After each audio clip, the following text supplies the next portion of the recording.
IG pic, no filter. You could get the no filter. I'ma tell her how it is, no filter. Shorty, you the no filter.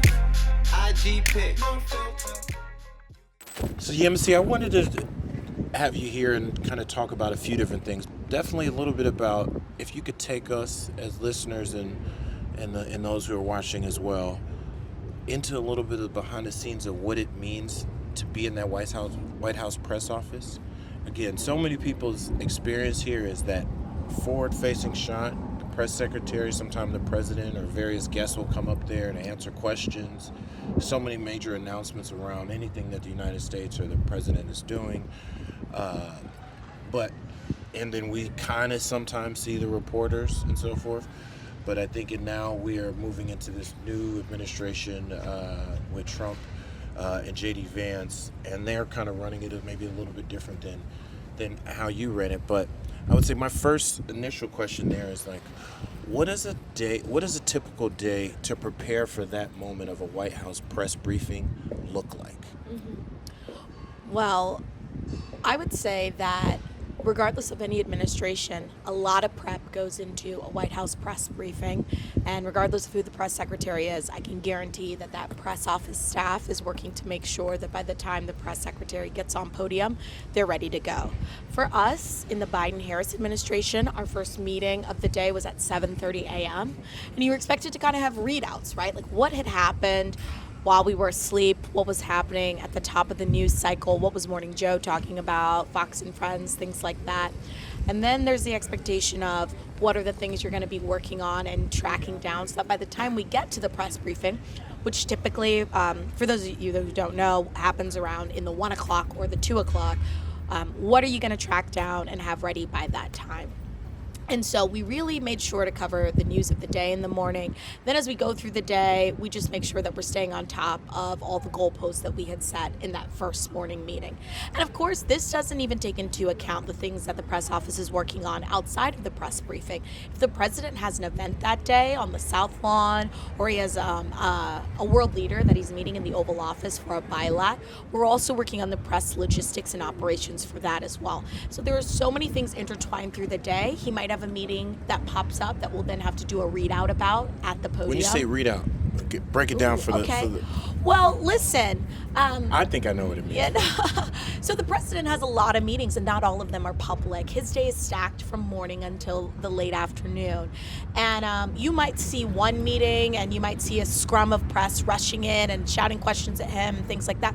But that's just the one meeting that we made public. There are tons of meetings that happen, especially with his National Security Council team, that are of a certain security clearance that you can't bring press and media into. So in lieu of that, what we do is we have a readout that is given to the press secretary, and she can say, okay, the president met with X, Y, and Z. Here are the things that were discussed in the meeting. We look forward to more future opportunities to discuss these things further and things like that. And so you really try to make sure that at the podium, we're touching on topical news of the day things, but we're also outlining what's happening in the president's day. That's really important too, so that people know that the American public knows that the president really is always working, even if you don't see it. I think when people hear and they see, like they see whether it's the president sitting in the Oval Office and there's chairs, or he's sitting up on a podium with a world leader, and like they might be going back and forth or have their translators shouting out questions, or when they come off like Air Force One or walk in and press are constantly like shouting out questions and things of that nature. How do you prepare for all of those kind of questions? Like, do you prep just the press secretary for like, all right, these are the answers to the questions that we think we're going to get? Because there's so many funny moments, or so many, it seems like, off the cuff moments, like when Karine Jean-Pierre, who was the press secretary, White House press secretary that you worked for. How do you prepare her for, like, because she seemed like super quick on some certain things, like, oh, I was ready for that question. But I know there's no way you can predict every single thing that's happening. Like, how do you as a chief of staff and like the behind the scenes team, like, get ready for those moments? Like, do you prep her with one-liners? Like, if this is the way you pivot out of this song, and like, or here's a quick joke or something like that, or a cool like cultural reference? Well, there's a great team that encompasses the entire office of the press secretary, and each person really has a portfolio. And people have different styles, right? We had some press staffers who always had a little quippy line, and they'd say, you can say this, and it'd be really funny. And you might run it through counsel, and counsel would say, just answer the question directly. Because remember, all things have to go through an approval chain. We don't just get to make up these talking points and give it to her. Anything that goes into her press briefing book, which is there at the podium when she comes out, anything like that is always approved within the building internally by senior advisors and by the president's lawyers as well, so that we know what we're saying is guaranteed by the entirety of this administration. But there are also people like the National Security Council who come in and they help her prep as well. Jake Sullivan's press team had really, really, really great subject matter experts who would come in and talk her through, okay, this happened in Ukraine. Here are the outcomes of this. Here's the fallout and things like that. And so one thing we really try to do is make sure the experts are in the room teaching her. The thing about being the press secretary is you have to know a little bit of everything, and you don't really get to do a ton of deep dives. And so there are always questions that we expect, right? How did the president react when he heard this news? Or what can we hope to see in the future? Those are questions that are expected, but then there are always those reporters that try to go for things that are a bit more out of the box. And so you'll never truly be able to predict. But the thing about Karina is, as a communications professional, and for somebody that got to her level, is you can always expect a surprise. So many people now are really focused on like authenticity, and I think or perceived authenticity. I think one of the things that got Donald Trump elected is, true or not true, probably not true, but true or not true, people feel like he's being authentic, he's being himself, and he tells it like it is, and his new press secretary is like an extension, supposed to be an extension of that. But I'm curious in like those off the cuff moments people wanted to feel authentic. Like, was there ever really room to be just a generally just, this is what I'm thinking, or like you said, everything has to go through multiple approvals and so forth?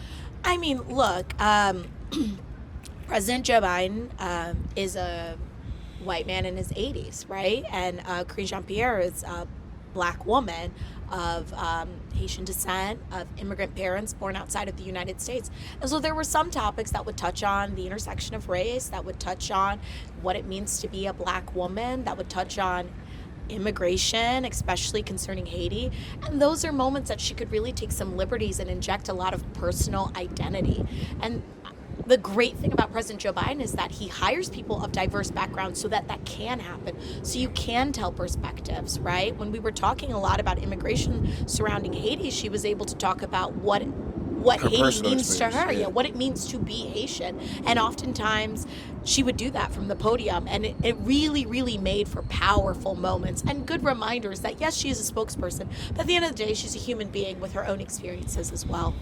Well, I want to dig a little bit more into kind of your perspective. Like I said, as I was saying in your intro and your bio, you've been doing this for a while now.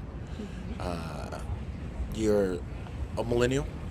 I would say I'm a millennial. Yeah, we're not going to get into specifics of where we fall on the scale. No, but as confirmed to millennial. No, the reason why I asked that is that like we're in a phase of like new young leadership, and I think especially like the Hip Politics audience is a lot of Gen Z and millennial folks who are trying to figure out this whole political system and all the things that go into it in this new day and age. And the experience now that you've had a little bit of time, maybe not a lot of time to breathe, you did just stop working not too long ago, but you've had a little bit of distance from it, and you're seeing how it's now run there.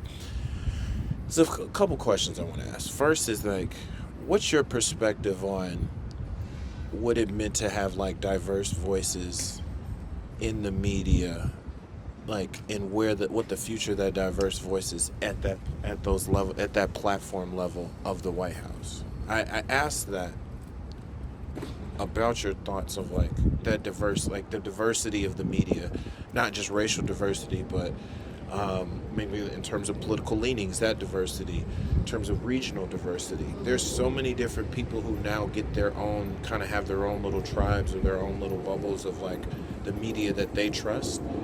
But something as important as the White House briefing room, like this is all of America, whether you voted for him or not, there's information coming out of here that is pertinent to everybody.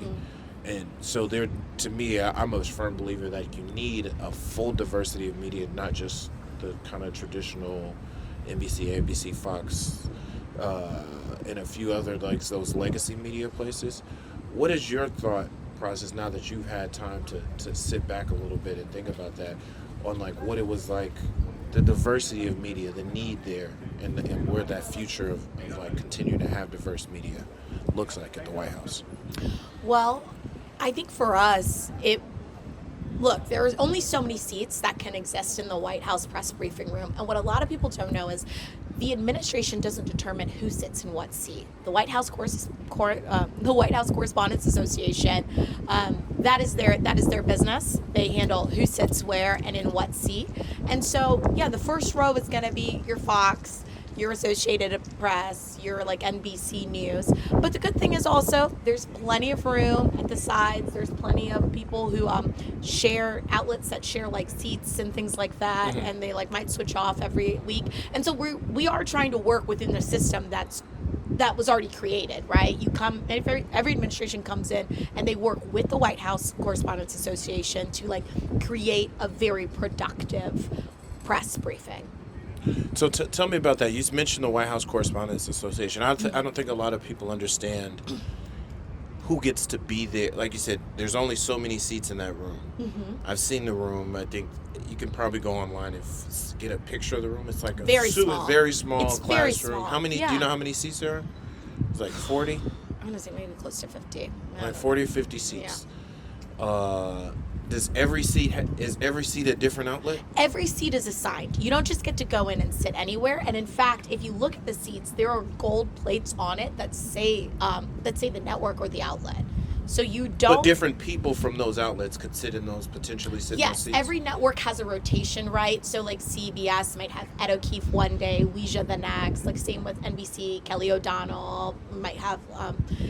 It's just like it totally changes. You could have like Eli Stokols one day or Eugene Daniels one day for Politico. Every network and outlet has like White House correspondents, and then they rotate through the seats, but they have one assigned seat. And let me tell you something. I have seen people who don't know how it works in the media go in and just take a seat. Don't do that. Do not do that. Those seats are assigned. People pay for them. It's a membership. So now, I bet you a lot of people don't realize that, like, maybe the outlet they like best may be in there, maybe it isn't.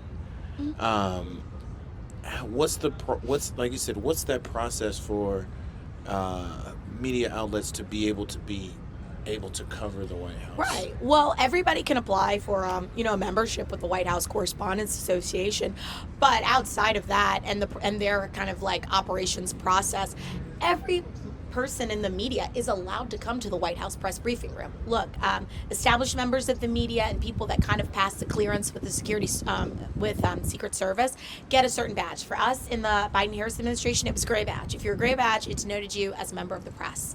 Now, if you didn't have the gray badge and you hadn't like passed all of because we said you had to be like verified by like the Congressional Press Gallery as well. You had to have a letter from your like Washington bureau chief. We had all of these things just to guarantee that like the people that have this badge for security purposes, because you're allowed to walk freely around that campus at the White House, could kind of pass the snuff test.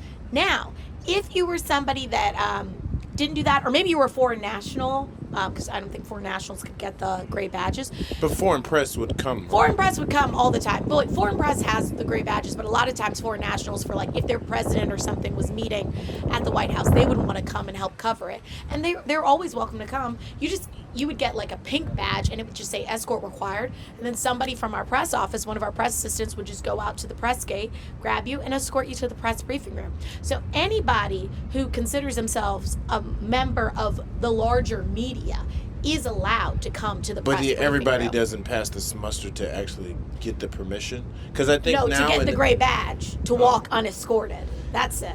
The reason why I ask that, because even when I think about our media platform in politics, but there's so many, like, media has exploded. Media has really exploded in these last, I would say, decade, even more so in the last 5 years. And now, I think post-pandemic, with so many people, podcasts going from, we're already on an upward trajectory, taking off. now digital media sites, and because people now can, with the cameras and the equipment, are able, 100%. and so many different social media outlets and digital outlets, you can find an audience anywhere and be able to be media. Now everybody probably doesn't have the same journalistic standards. Um, People are doing media for various reasons and so forth, but I'm curious to, like, what is it? So somebody hearing this might be like, oh, great, I'm a part of the media. I have a small media outlet. Maybe I can go cover the White House in the press. Like, is it that easy, or is it maybe not to get the gray badge you mentioned, but it feels like, is it easier?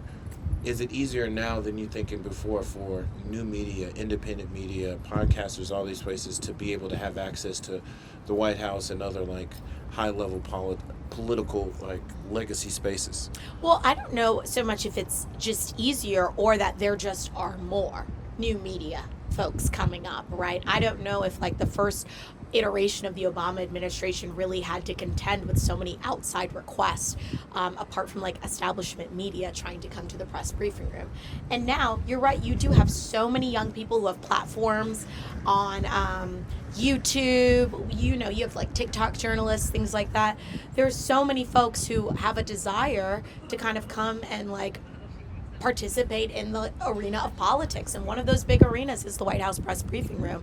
And we saw more and more requests, like every month or so you would get all of these newfangled out. Sometimes I would have to Google them, like, what is this, what's going on here?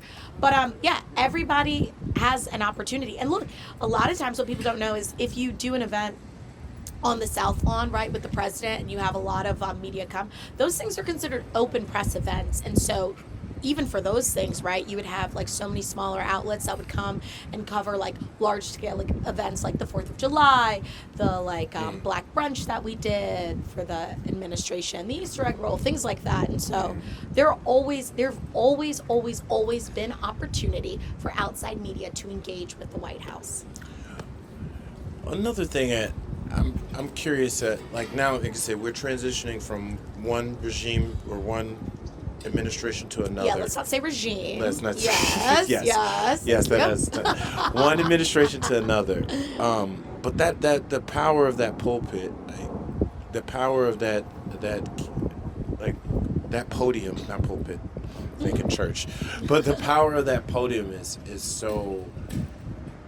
It's so powerful. Like, the words that come out there, the information that comes in there can move markets, can literally shift geopolitics all around the world, can, like, set the narrative for the day if things are said there. There's a lot of responsibility that comes with that. I'm curious to how you see it now in these first few weeks, knowing what goes into that, and knowing, like, the care and understanding that you guys put into that to, like you said, fact check everything, make sure everything is signed off on, because it also feels like it's a podium that can be weaponized. Like, I can call somebody out, or I can call a company out, call a person out, call an outlet out. I can do so many things if that is said from that position. Like, what's your thought on, like, how that podium is being used, the power of that podium, and if you have any thoughts on, like, how it's being used now? Right. Well, with the press secretary, everything comes from the top, and so whoever it is operating with the full kind of permission and approval from the President of the United States, because you are the spokesperson for them. And so, I mean, look, do I believe that we always operated with honesty and that we did try to fact check things? Yes, I believe we were super diligent. In fact, a lot of times people would say we were playing it a little bit too safe because we wouldn't, like, fully go into details about things, or we didn't want to firmly answer something until we had, like, double checked it. And sometimes that doesn't happen in, like, 30 minutes. It happens in, like, a day and a half, and folks would get a little bit upset with us. So in my opinion, we always operated from a truth-based standpoint. There are other people who might disagree with that. I just think no matter what, you're always going to have people who believe you're telling the truth or you're not. I think this administration, given who's kind of operating from the top right now, there's going to be a lot more questions about what the truth is. And it really is going to be the press secretary's job, Caroline's job, to make sure that she's always conveying in the best way possible, like, what the president means. Because a lot of it is too, like, the president will say something, and then 2 hours later, you've got to clarify or speak to it. Because he'll say something, walk into Marine One or something like that on the South Lawn and make a little joke or a comment, and people will go, well, what did he really mean by that? And do you have any example of that, like, where you have to, like, oh man, the president got us maybe jammed me up a little bit? I'm just saying. It's one thing for Karina to have to say it, but I know, like, on you as a chief of staff, you probably had to, like, all right, somebody go do this research. Somebody, I need to see the president. I don't really think it was even me saying somebody's got to do this. It's more like some, people at a very senior level in the building are saying, are y'all good? Y'all ready for this? Because we're going to want to see this answer. Because now, not everything the president says needs to be responded to. Sometimes people can say, what do you mean by this? And you can just say, I have nothing further to share on that. But other times, people in the building would send around a bat signal and say, I would like this explained at the podium, please, and thank you. And so you would. Interesting. I'm curious. There's always been a lot of drop-bys, a lot of celebrity folks. Oh, One yes. thing we covered, we cover here on In Politics, I'm a huge Star Wars fan, and Mark Hamill, who played like Luke Skywalker, came and had like the glasses and stuff, and he did a drop-by. That video for us is done like hundreds of thousands plus views. Nicest guy, most genuine, wonderful man. Who was one of the coolest like celebrity drop-bys that came into the office? Just to see us. I mean, I will say having the cast of Ted Lasso at the podium was very, very, very cool. That's the Apple Plus show, right? Yeah, that's on Apple TV. I've heard of it. I feel like it was a huge thing for like Halloween. I'm still not hip. I still haven't watched it. Oh my gosh, yeah, they've won so many Emmys. I was like, I really say that because that was a part of just a larger thing, right? They were there to talk about mental health, and so they were doing their own separate video with the president. We were doing kind of like a rollout across all platforms of the president's mental health initiatives, and then they were going to come to the podium to kind of like discuss and outline like what they believed about like mental health, and then like how it was so great with the president was like making it like such a huge initiative kind of thing. And those are moments that like you're working with multiple teams across the building on this one thing, and then it all kind of converges and it comes together, and it's so perfect. And so that was really cool. I also love Jason Sudeikis. Love him. He's funny. He's love hilarious. Him. And he was so kind. He came to our offices and like because the press office is the only office that encompasses all staff is in the West Wing, right? Like some people might have 2 or 3 people from an office in the West Wing, and then everybody's in the Eisenhower Executive Office building, but every member of the press team is in the West Wing. And so we all kind of got to hang out with him, and he was like, I mean, the most chill guy. Interesting. I'm just a chill guy. That's what the kids are saying. One question I did have about the future and norms. I think one thing President Biden always spoke to was like him wanting to make sure how do I put this? Like he restored the soul of America. He's been a statesman. He's been an elected official, a senator. He's been in public office and public life for almost 50 years. So he's seen a lot of norms. He's built a lot of relationships, but by norms of like, this is how things are done. This is what our forefathers thought. Like, this is how I respect the office of the presidency. This is how I respect the office of when he was vice president. This is how I respect the office as senator. And then we've seen Donald Trump come in and like kind of shit on norms. And I think part of that, maybe to our detriment, people kind of just want to, for lack of a better thing, fuck shit up. They just kind of want to, you know what I mean? We can curse on here. Okay. Not crazy, but right. But seriously, when you think about, like, people want to see stuff broken, or that people want to see stuff shaken up, and like, I want to change it up. And I think the press briefing room, you off camera, you were sharing this with the students and sharing this with me, and I would love for you to kind of talk a little bit about how many. There's so much both tradition and norms in the way things are done, even in that place, and how day one, first press briefing, the first question went to a podcaster. I think, to me, that is a seismic shift. It may not seem like the biggest deal to everyone, but for a podcast outlet that's not attached to a legacy media, not attached to the Associated Press or USA Today or NBC or Fox or any of the major outlets, but a podcast or independent media to get the very first question of a presidency, to me, it signaled a shift in where digital media, new quote unquote new media, is coming from, and like the levels they're reaching. But you were quick to point out, hey, that's completely out of norm. Talk to me about what are some of those norms that are following, and why do you think why are we even following those norms? Well, listen, I'm going to preface this all by saying I'm a bit of a traditionalist, just like President Joe Biden. Came from the Senate to the executive branch. He came from the Senate to the executive branch. And so we might be cut for a bit from the same cloth. One of the things I will say is that people often think things are transformational when they're changed, and sometimes they can define leadership as something that is transformational. And to us in the Biden-Harris administration, leadership was just like maintaining a lot of like bringing us back to normalcy, and like the president said, restoring the soul of America. Now, I do think that there are new innovative things that the Trump administration will do that will be interesting for a lot of the folks in America to see. Picking a podcast is something interesting. Now, like during his first administration, he didn't pick the Associated Press, which is usually like kind of like the tradition that you do. And so it doesn't seem like that's something tradition-wise that they're going to go to. But look, they're not shaking up the seats. The seats are going to stay the same. They're just bringing in new folks and putting some people on the sides. I think that especially with a 27-year-old press secretary, you are bound to just have something different. She's part of a generation that's completely different and has a different way of thinking of media. And I think that'll actually be the most interesting thing, is seeing how her age and how her kind of like generation translates into the press briefing room.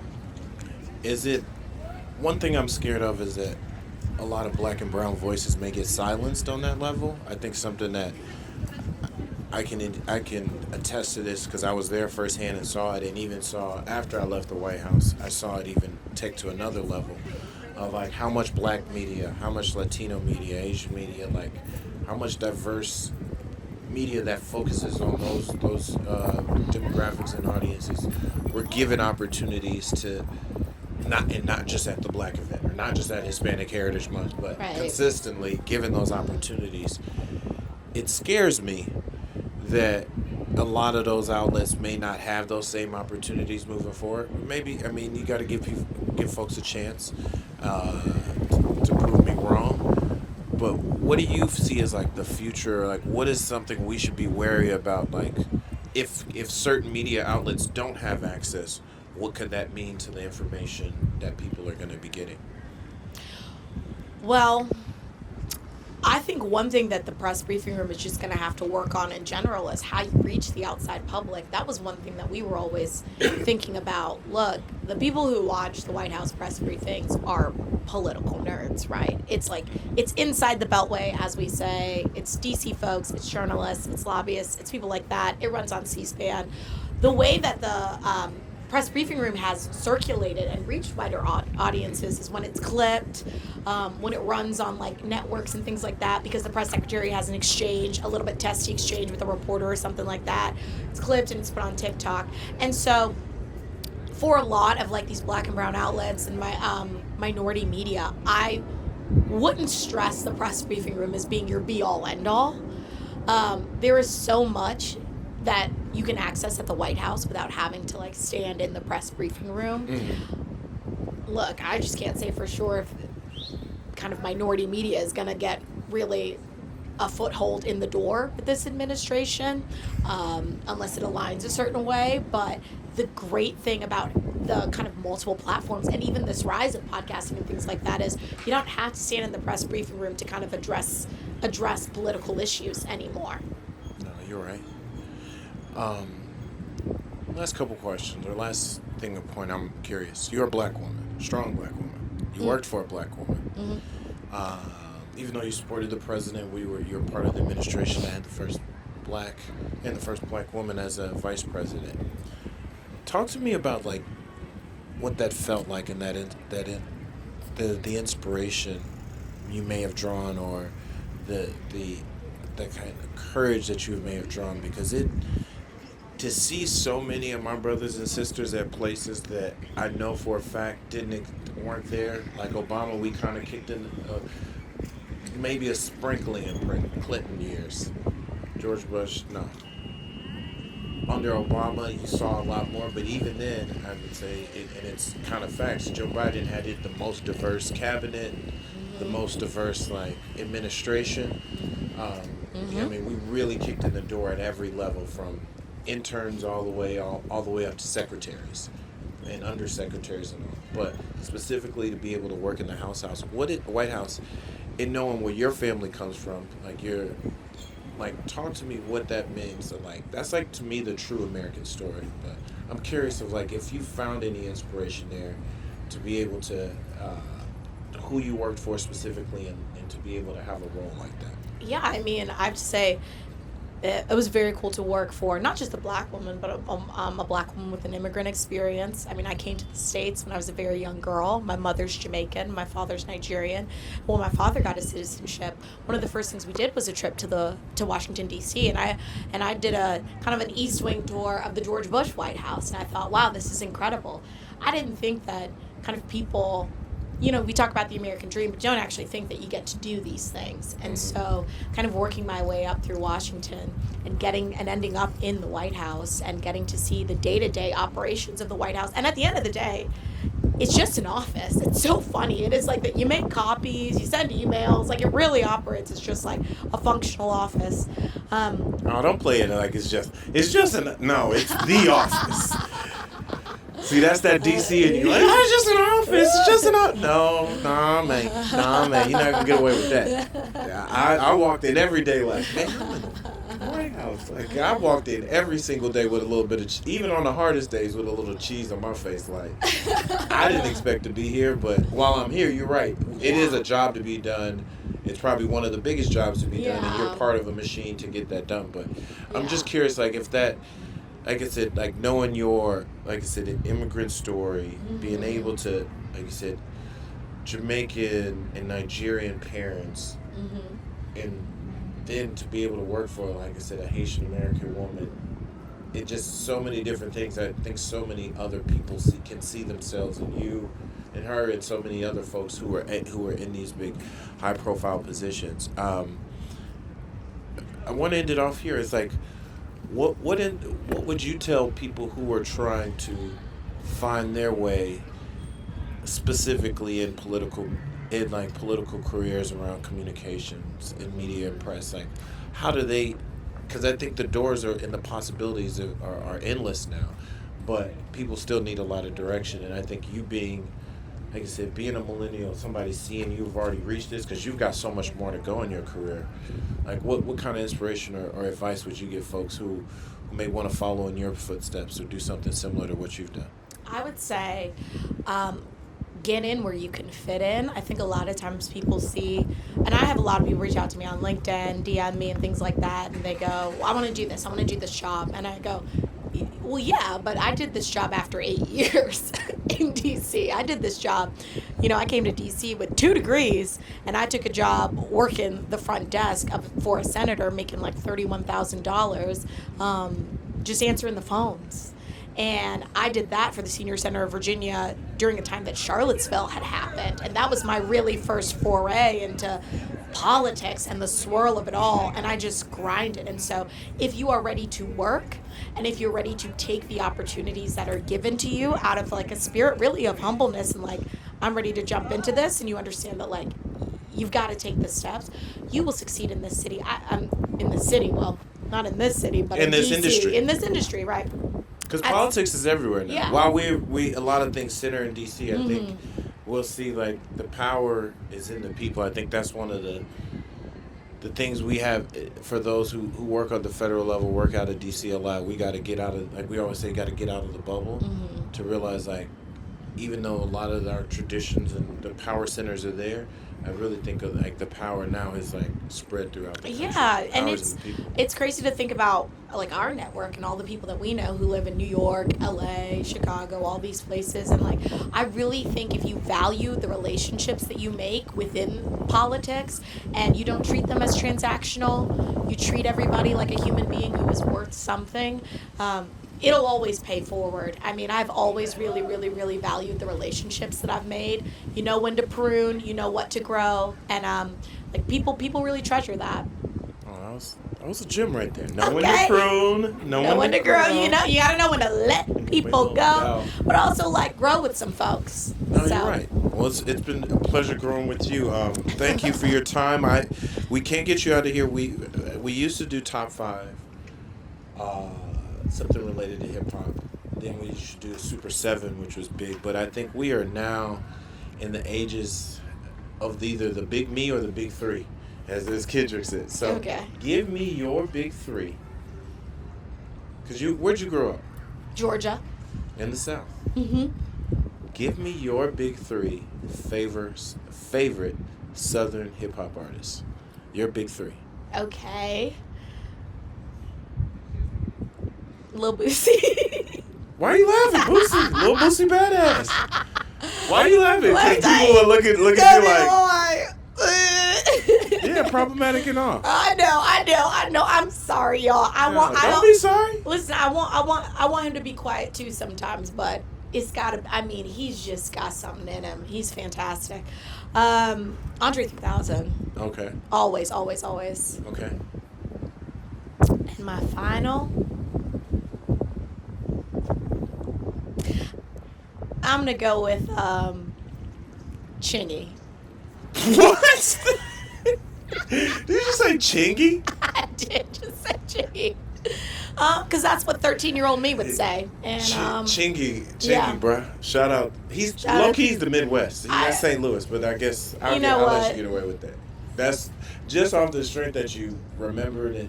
I mean, he had a couple of hits. He had some major hits, but I've literally never heard somebody bring up Chingy as their favorite 3. But you know, I feel like Andre 3000 classic. What else am I gonna say? Kind of thing. I mean, no, don't stand by it. Chingy, stand by it. Right there. Stand right there. Apologies to Nelly. I'm so sorry. You were on the tip of my tongue, but I had the time of my life when I was 13 at a Chingy concert, and it still stays with me in the hard moments. So we gotta roll with what we gotta roll with. No, I feel that. Well, Yemisi, thank you so much. Thank you for, like I said, being a guest speaker here at this is kind of our special edition of our the Hip Politics podcast we're doing live from California at USC. Wish you nothing. Fight on, Trojans. Wish you nothing but the best in your career.